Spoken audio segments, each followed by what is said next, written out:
Movie start होती है एक बहुत ही प्यारे हेजहॉग से। इसका नाम सोनिक है। सोनिक हमें अपनी स्टोरी बताता है और साथ ही अपने प्लेनेट का टूर भी देता है। उसका प्लेनेट तो बहुत ही ज्यादा प्यारा था। सोनिक हमें बताता है कि कैसे वो अपने प्लेनेट का सबसे तेज दौड़ने वाला क्रीचर है और इसी वजह से बाकी सारे क्रीचर्स ऐसे हैं जो कि उससे मुकाबला करना चाहते हैं और उसके दुश्मन बन चुके हैं। इसके बाद सोनिक अपनी गार्डियन आउल के पास जाता है। ये लोग बातें कर रहे थे कि अचानक से कुछ क्रीचर्स इन पर हमला कर देते हैं और गार्डियन आउल सोनिक को लेकर यहाँ से उड़ जाती है। इसके बाद भी काफी क्रीचर्स इन पर हमला करते हैं जिसकी वजह से गार्डियन आउल जख्मी हो जाता है और वो सोनिक को लेकर एक जगह पर सेफली लैंड करता है। वो अपने बैग में से एक रिंग निकालता है जिसके खुलते ही वहाँ पर एक पोर्टल खुल जाता है एक अलग ही दुनिया के लिए। यहाँ पर आउल सोनिक से कहता है कि तुम्हें इस पोर्टल में से गुजरकर दूसरी दुनिया को जाना होगा ताकि तुम खुद को बचा सको। साथ ही वो उसे एक छोटा सा बैग देती है जिसमें और रिंग्स थे ताकि कहीं पे भी जरूरत पड़े तो सोनिक एक इसी तरह का पोर्टल खोल के कहीं भी जा सके। पता चलता है कि ये पोर्टल खुला था प्लेनेट अर्थ पे। इसके बाद सीन शिफ्ट होता है 10 साल बाद का, जहाँ पर हम एक सिटी देखते हैं जिसका नाम ग्रीन हिल्स है। यहाँ पर हम पुलिस ऑफिसर टॉम से मिलते हैं जो कि अपनी लाइफ से बहुत ही ज्यादा बोर हो गया था और कुछ न कुछ नए एडवेंचर के लिए तलाश करता रहता था। अचानक से एक दिन इसे रोड पर एक ब्लू कलर का फेदर मिलता है जो कि सोनिक का था। दूसरी तरफ हम सोनिक को देखते हैं जो कि इसी दुनिया में लोगों से बचकर एक केव में अपना घर बना चुका था और ऐसे ही लोगों से छुपकर यहाँ पर रह भी रहा था। सोनिक बताता है कि कैसे उसे टॉम और उसकी वाइफ बहुत ज्यादा पसंद है क्योंकि वो जानवरों से बहुत ज्यादा प्यार करते हैं। सोनिक टॉम को डोनट लॉर्ड कह के बुलाता था क्योंकि उसे डोनट खाना बहुत ज्यादा पसंद था। जब ये दोनों कपल घर पर नहीं होते थे तो सोनिक इनके घर में काफी ज्यादा टाइम स्पेंड भी करता था क्योंकि वो इनसे बहुत ही ज्यादा इम्प्रेस था। एक दिन टॉम को पुलिस डिपार्टमेंट की तरफ से एक लेटर मिलता है जिसमें बताया जाता है कि वो सैन फ्रांसिस्को पोस्ट कर दिया गया है। अब तो टॉम बहुत ज्यादा खुश था क्योंकि फाइनली उसकी लाइफ में कोई नया एडवेंचर आने वाला था। अब दूसरी तरफ सोनिक देखता है कुछ बच्चों को बेसबॉल खेलते हुए। वो कुछ अकेला सा महसूस करता है क्योंकि उसके पास तो खेलने के लिए कोई भी नहीं था। रात को जब वहाँ कोई नहीं होता तो वो अकेले ही उस ग्राउंड के चक्कर लगाने लगता है और ऐसे ही बहुत तेज चक्कर लगाने की वजह से एक इलेक्ट्रोमैग्नेटिक पल्स जनरेट होती है और उस पूरे सिटी की लाइट्स चली जाती हैं। टॉम को अपने घर से एक ब्लू कलर का फेदर मिलता है। ये वैसा ही था जैसे एक बार उसे रोड के पास मिला था पर ये अंधेरे में चमक रहा था। अब दूसरी तरफ पूरी यूएस आर्मी बहुत अलर्ट हो गई थी कि ऐसे अचानक से ब्लैकआउट कैसे हो गया, जिसकी वजह से वो डॉक्टर रॉबर्टनिक को हायर करते हैं ताकि वो पता लगा सके कि ये सब कैसे हुआ। डॉक्टर रॉबर्टनिक बहुत ही ज्यादा स्मार्ट थे। वो अब इस चीज की इंक्वायरी के लिए बहुत सारे रोबोट्स को छोड़ देते हैं और उन्हीं में से एक रोबोट एक पिक्चर लेकर आता है जो कि एक फुटप्रिंट की थी। जब उसको एनालाइज किया जाता है तो वो सोनिक का था और इनको समझ नहीं आ रही थी क्योंकि वो एक इंसान का नहीं था और ना ही किसी ऐसी चीज का जो कि इस दुनिया से बिलोंग करती हो, यानी कि ये कोई एलियन फुटप्रिंट है। सोनिक को भी वो सारे रोबोट्स और आर्मी नजर आती है जो कि हर तरफ सोनिक को ढूंढ रही थी। अब उसको पता चल गया था कि अब ये टाइम है कि उसे ये छोड़कर एक डिफरेंट पोर्टल के थ्रू कहीं और जाना होगा। इसीलिए वो अपने केव में जाता है और वहाँ से वो रिंग वाला पाउच ले लेता है। नई लोकेशन के लिए वो जाता है टॉम के घर। अब वहाँ पर वो रिंग यूज करके पोर्टल खोलने ही वाला था कि टॉम वहाँ आ जाता है। टॉम सोनिक को देखकर इतना घबरा जाता है कि उसके हाथ में एक ट्रैंकुलाइजर गन थी जिससे वो सोनिक को शूट कर देता है। सोनिक के हाथ से वो रिंग गिरती है और नीचे एक पोर्टल खुल जाता है। टॉम की शर्ट के ऊपर सैन फ्रांसिस्को लिखा था और यही सोनिक के लास्ट वर्ड्स थे जिसकी वजह से वो पोर्टल खुलता है सैन फ्रांसिस्को को। अब सोनिक के हाथ में जो पाउच था रिंग्स वाला वो गिर जाता है सैन फ्रांसिस्को के अंदर एक बिल्डिंग के बिल्कुल टॉप के ऊपर, जिसके बाद सोनिक तो बेहोश हो जाता है।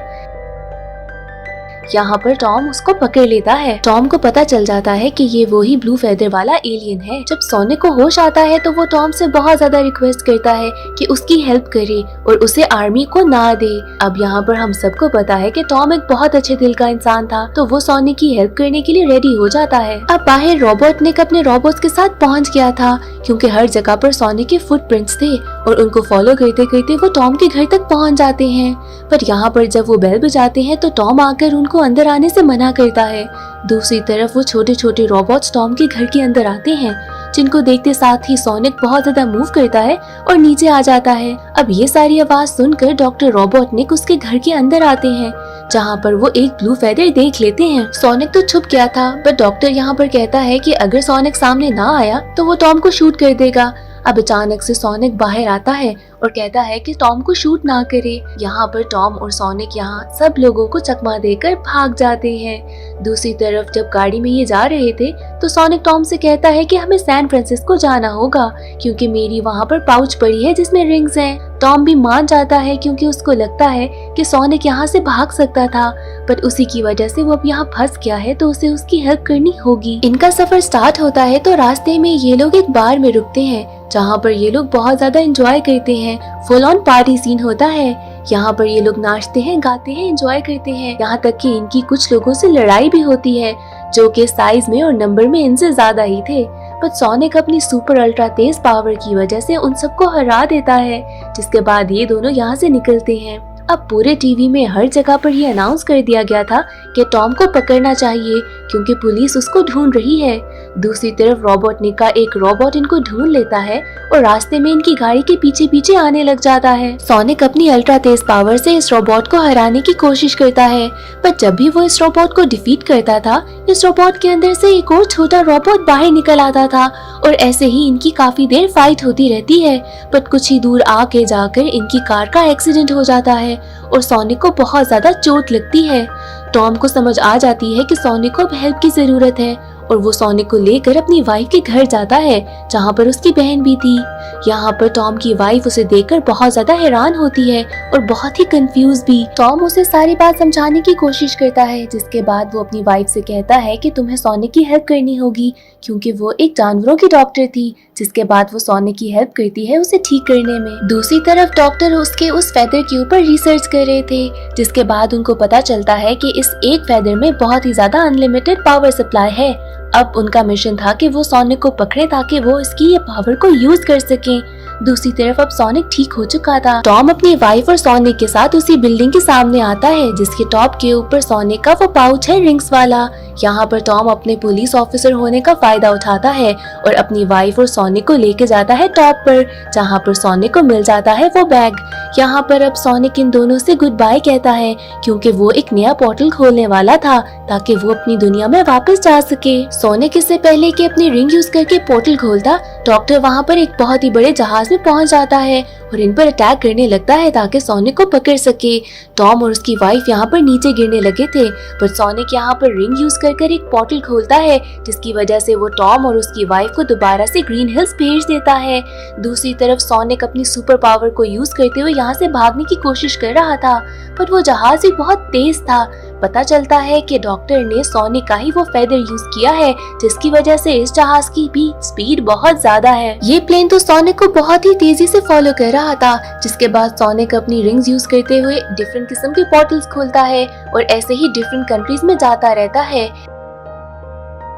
एंड में एक पिरामिड से होते हुए वो पोर्टल खोलता है जहाँ पर वो ग्रीन हिल वापस पहुँच जाता है और वो प्लेन भी उसके पीछे पीछे ही था। ग्रीन हिल एंटर करते ही सोनिक के ऊपर अटैक होता है और वो बहुत ही बुरी तरीके से जख्मी होकर बेहोश हो जाता है। यहाँ पर टॉम और उसकी वाइफ भी देख लेते हैं।